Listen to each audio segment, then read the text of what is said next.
33장. 이스라엘 자손이 모세와 아론의 지휘를 받아 부대를 편성하여 이집트에서 나와서 행군한 경로는 다음과 같다. 모세는 주님의 명에 따라 머물렀다가 떠난 출발지를 기록하였다. 머물렀다가 떠난 출발지는 다음과 같다. 이스라엘 자손이 라암셋을 떠난 것은 첫째 달 15일 곧 6월절 다음 날이었다. 그들은 모든 이집트 사람이 훤히 보는 앞에서 발을 휘저으며 당당하게 행군하여 나왔다. 그때 이집트 사람은 주님께서 쳐 죽이신 자기들의 맏아들들의 장례를 치르고 있었다. 주님께서는 이집트 사람이 섬기는 신들에게도 큰 벌을 내리셨다. 이스라엘 자손을 라암셋을 떠나 숫곳에 이르러 진을 쳤다. 숫곳을 떠나서는 광야가 시작되는 에담에 이르러 진을 쳤다. 에담을 떠나서는 비아히롯으로 돌아갔다. 바알스본의 동쪽으로 가서 믹돌 부근에 이르러 진을 쳤다. 비아히롯을 떠나서는 바다 한가운데를 지나 광야로 빠졌다. 에담 광야에서는 사흘길을 들어가서 마라에 이르러 진을 쳤다. 마라를 떠나서는 엘림으로 갔다. 거기에는 샘이 12곳이나 있고 종려나무가 70그루나 있어서 거기에 진을 쳤다. 엘림을 떠나서는 홍해 부근에 이르러 진을 쳤다. 홍해 부근을 떠나서는 신 광야에 이르러 진을 쳤다. 신 광야를 떠나서는 돕가에 이르러 진을 쳤다. 돕가를 떠나서는 알루스에 이르러 진을 쳤다.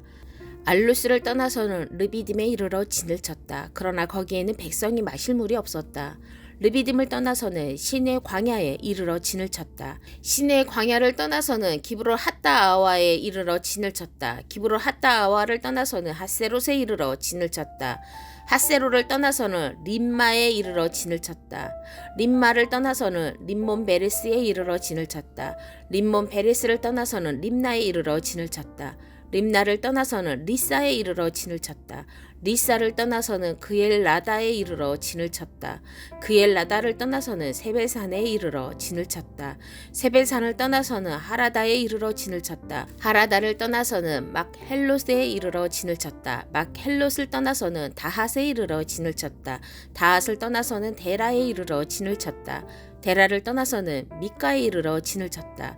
미가를 떠나서는 하스모나에 이르러 진을 쳤다. 하스모나를 떠나서는 모세롯에 이르러 진을 쳤다. 모세롯을 떠나서는 브네야 아간에 이르러 진을 쳤다. 브네야 아간을 떠나서는 홀하기갓에 이르러 진을 쳤다. 홀하기갓을 떠나서는 욥바다에 이르러 진을 쳤다. 욥바다를 떠나서는 아브로나에 이르러 진을 쳤다. 아브로나를 떠나서는 에시온 게벨에 이르러 진을 쳤다. 에시온 게벨을 떠나서는 신 광야의 가데스에 이르러 진을 쳤다. 가데스를 떠나서는 에돔 땅 국경 호르산에 이르러 진을 쳤다. 제사장 아론이 주님의 명을 따라 호르산으로 올라가서 죽으니 그때는 이스라엘 자손이 이집트 땅에서 나온 지 40년 되던 해 다섯째 달 그달 초하루였다. 아론이 호르산에서 죽을 때의 나이는 123세이다.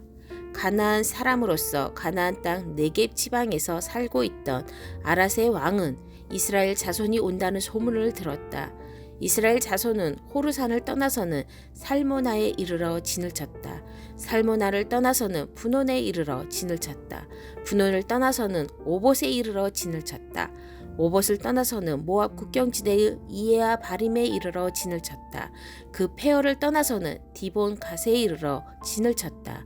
디본 갓을 떠나서는 알몬 디블라 다임에 이르러 진을 쳤다. 알몬 디블라 다임을 떠나서는 느보 앞 아바림 산에 이르러 진을 쳤다. 아바림 산을 떠나서는 여리고 북은 요단 강가 모압 평야에 이르러 진을 쳤다. 요단 강가를 떠나서는 모압 평야에 친 진은 벤여 시못에서부터 아벨 시띠메까지 이르렀다. 여리고 건너편 요단강가 모압 평야에서 주님께서 모세에게 말씀하셨다. 너는 이스라엘 자손에게 말하여라. 그들에게 다음과 같이 일러라.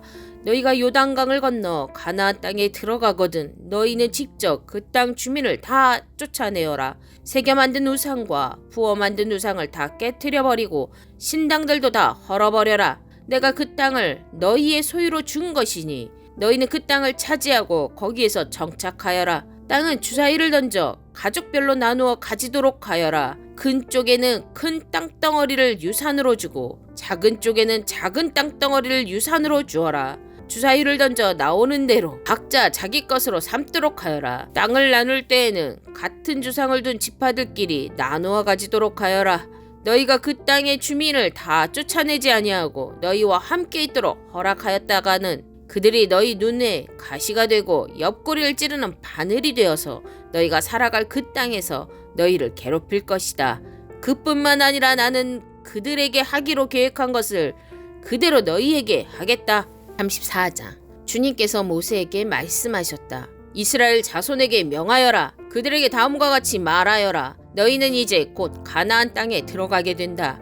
이 땅은 너희가 유산으로 받을 땅인데 다음과 같이 사방 경계를 정한 가나안 땅 전체를 일컫는다. 너희 영토의 남쪽은 에돔의 경계선과 맞닿는 신광야에서부터 시작된다. 그러므로 너희 영토의 남쪽 경계는 동쪽의 사해 끝에서부터 시작된다. 너희의 경계선은 아그라빔 기탈 남쪽을 돌아 신을 지나 가데스 바네아 남쪽 끝까지 갔다가 또 하살 아달로 빠져 아스몬까지 이른다. 경계선은 더 연장되어 아스몬에서부터 이집트 국경지대의 강을 따라 지중해가 시작되는 곳까지 이른다. 서쪽 경계는 지중해와 그 해안선이다. 이것이 너희의 서쪽 경계가 될 것이다. 너희의 북쪽 경계는 다음과 같다. 지중해에서부터 호르산까지 너희는 경계선을 그어라. 또 호르산에서부터 하맛 어기로 경계선을 그어 스타 끝까지 이르면 경계선은 거기에서 다시 시브론을 거쳐서 하사레난 끝까지 이른다. 이것이 너희 영토의 북쪽 경계이다.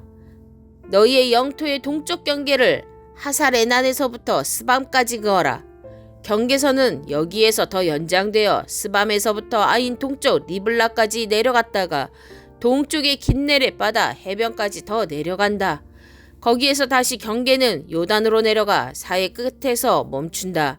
이것이 너희 땅의 사방 경계이다. 모세는 이스라엘 자손에게 명령하였다. 당신들 9지파와 반쪽 지파는 주님께서 당신들에게 주도록 명하신 이 땅을 제비 뽑아 나누어 가십시오. 르우벤 자손의 지파와 갓 자손의 지파와 므낫세 반쪽 지파는 조상 집안을 따라 유산을 받았습니다.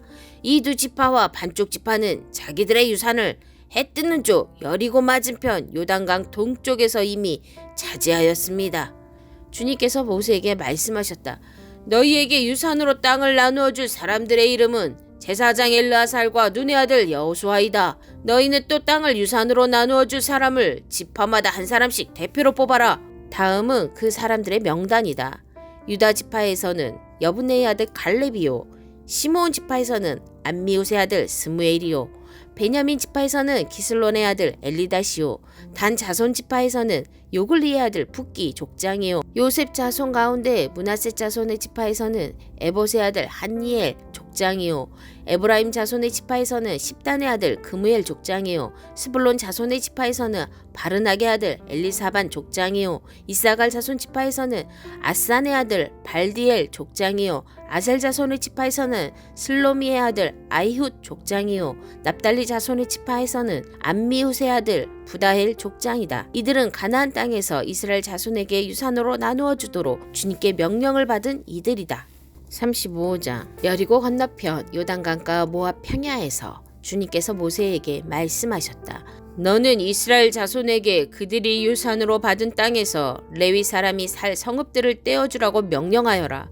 레위 사람에게는 성읍과 함께 그 주변에 목조지도 함께 주어라. 그래야만 그들이 그들의 재산인 가축대와 모든 짐승들을 그 목초지에서 기르면서 그 여러 성읍에서 살게 될 것이다. 너희가 레위 사람에게 줄 성읍 둘레의 목초지의 범위는 각 성에 다같이 성벽 둘레로부터 2000자까지의 지역이어야 한다. 성을 중심으로 하여 성 밖 동쪽으로 2000자, 남쪽으로 2000자, 서쪽으로 2000자, 북쪽으로 2000자씩을 재어라. 이것이 각 레위 사람의 성읍에 딸린 목초지이다. 너희가 레위 사람에게 줄 성읍들 가운데서 6은 도피성으로 만들어서 사람을 죽인 자가 그리로 도피할 수 있게 하고, 이 밖에 별도로 레위 사람에게 42 성읍을 주어라. 너희는 레위 사람에게 모두 48 성읍과 거기에 딸린 목초지를 주어야 한다. 이스라엘 자손이 가지고 있는 땅을 떼어서 그것을 레위 사람에게 줄 때에는 각 지파들이 받은 몫의 비율대로 떼어내도록 하여라. 많이 가진 지파에서는 많은 성읍을 떼어주고 적게 가진 지파에서는 적게 떼어내어라. 주님께서 모세에게 말씀하셨다.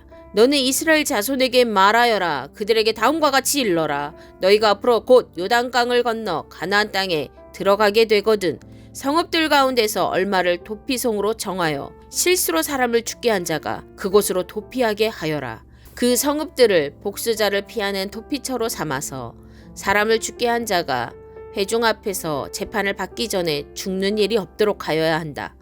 너희가 레위 사람에게 줄 성읍들 가운데서 이들 6성읍을 너희의 도피성으로 삼아라. 그 가운데 3성읍은 요단강 동쪽에 두고 나머지 3성읍은 가나안 땅에 두어 도피성이 되게 하여라. 이들 6성읍은 이스라엘 자손은 물론이려니와 외국인이나 너희와 함께 사는 본토인이면 누구든지 실수로 사람을 죽게 한 자가 도피하는 곳이 될 것이다.